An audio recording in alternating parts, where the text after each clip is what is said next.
Life doesn't happen to you, it happens for you. Sometimes I think that's the only thing that's important, really, It's just letting each other know we're here, reminding each other that we're part of a larger self.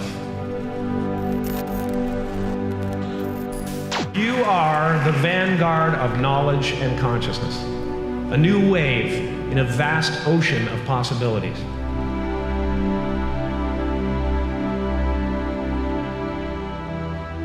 On the other side of that door, there's a world starving for new ideas, new leadership.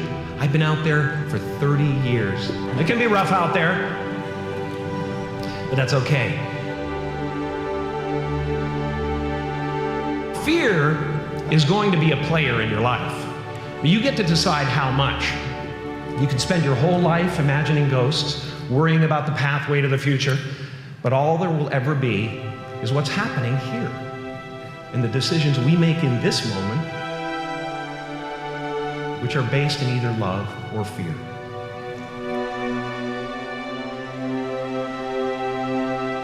So many of us choose our path out of fear disguised as practicality.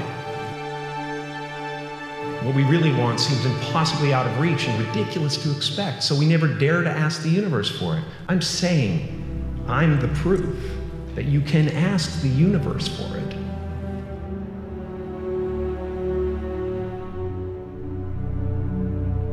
You can fail at what you don't want, so you might as well take a chance on doing what you love. I watched the effect of my father's love and humor and how it altered the world around me.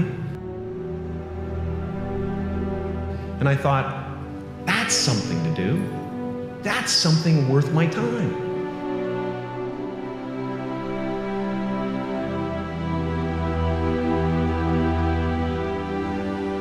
I realized one night in LA that the purpose of my life had always been to free people from concern.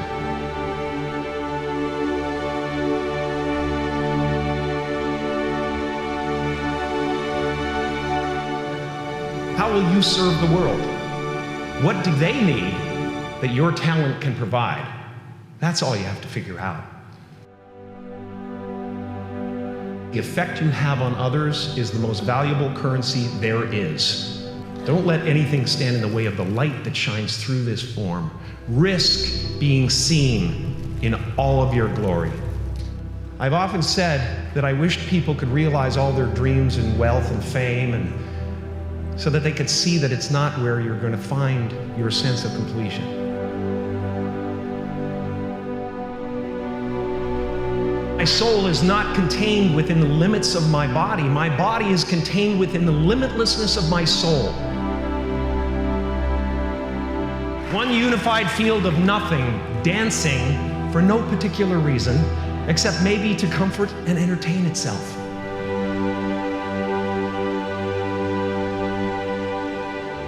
The imagination is always manufacturing scenarios, both good and bad, and the ego tries to keep you trapped in the multiplex of the mind.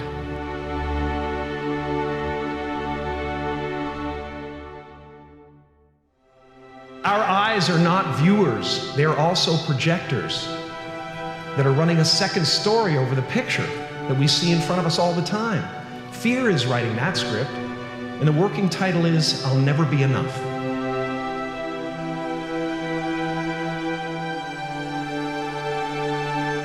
No matter what you gain, ego will not let you rest.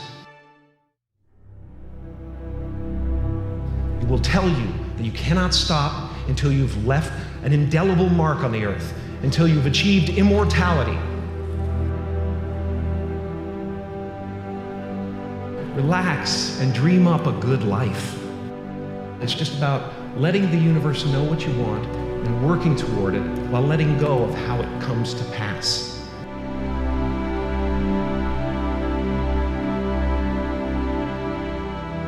Your job is not to figure out how it's going to happen for you, but to open the door in your head. And when the door opens in real life, just walk through it.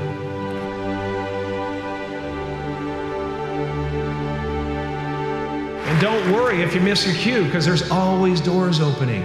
They keep opening. Take a chance on faith. Not religion, but faith. Not hope, but faith. I don't believe in hope.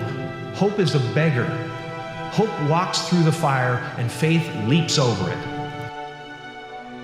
You are ready and able to do beautiful things in this world. It's our intention. Our intention is everything. Nothing happens on this planet without it. Not one single thing has ever been accomplished without intention. I was a little kid, and I would sit there, and I would try to figure out what it meant, what it was all about. Why are we here? What is this? And one day, I read something from Buddha that said that all spirituality is about relieving suffering. There are generations growing up right now who are learning to lie, that lying is okay, that you're supposed to hate half the country. You've got to get back to a place where we realize that a vote is not who you are. What we're doing, why we're building these abstract scaffoldings of who we are. You know, I'm a Canadian American, and I'm this, and I'm that, and I'm a Catholic, and I'm that, and it's all abstract stuff. And when you drill down, there's no you left. I really cherish that, and we are all one thing. Freedom comes in there only being one you, and it includes the table and the computer and the ocean and the trees. You try to breathe without them, you know, you can't. I was in my studio painting in New York one time. I took a walk for a couple of blocks and I found this wonderful little park where these guys were playing soccer. Watched these guys play soccer. I watched this guy chasing the ball. And I went, that's it. I was compelled by that guy who was so involved with getting the ball. All sports work, you know, all art works on the same level, and that is presence. Meisner, one of the tenets of his technique is that if you are actually interested in what you're doing, you'll be interesting to watch. And that's why we watch babies, because they discover things for the first time.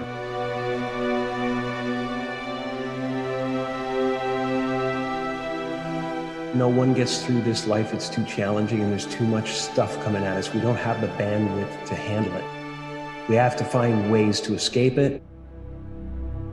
We have to turn the gadgets off. We have to find moments in nature. Meditation is helpful, really helpful.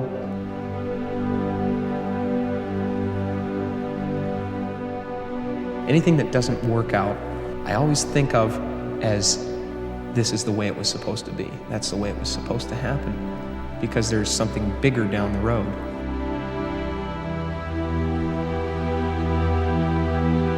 I'm finding that people are, for the most part, accepting of another kind of way of looking at things or letting go of a character.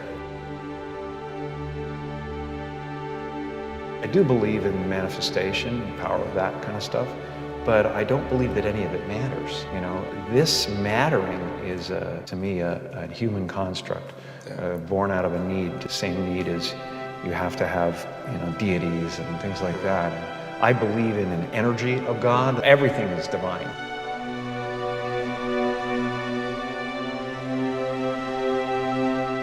It's been a part of the evolution of ego is to spend your first half of your life acquiring and adding, thinking you can add to yourself. And it looks great when you got a cool car and you got nice clothes and you've done something that people admire. But it can never fulfill you. You can never be happy. You know what I mean? It's not where happiness comes from.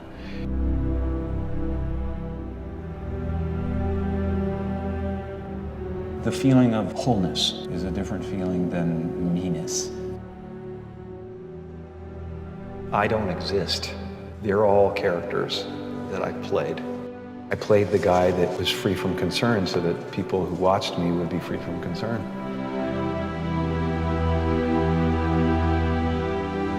I'm not trying to tell the people how to live their lives. I'm just having fun trying to transmit that to the audience and trying to get people to feel that.